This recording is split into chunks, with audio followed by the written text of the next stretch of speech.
पुणी दोहराइले मोदी किए हेबो ओडिशार मुख्यमंत्री। अनुगुल सभारे संबोधित करी ओडिशारे प्रथम थर डबल इंजिन सरकार गठन करने को जाउथिबा प्रकाश करिसेंती प्रधानमंत्री नरेंद्र मोदी। बीजेडी सरकार रे ओडिशा बर्बाद हो जाइतिला, केवल ओडिशा माटीर पुओ ही विकास करिपरिबो बोली से कहिसेंती। तेणु से भाजपा को भोट देवाकू लोकमानंकू से अपील करथिले।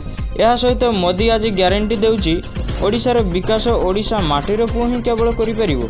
ओडिशार पुओ किंबा झियो को ओडिशार मुख्यमंत्री करा जिवो। 10 जून ओडिशार डबल इंजिन सरकार शपथ ग्रहण हेबो एवं ए सरकार जीवा निश्चिंत बोली प्रधानमंत्री कहिथिले। सेहीपरि भाजपा सरकार आसिले 48 घंटा मध्य चाषी को धान पैसा बैंक खातार मिल जिवो। तेबे बीजेडीर कलाकारनामार चिठा सामना को आसीगलानी।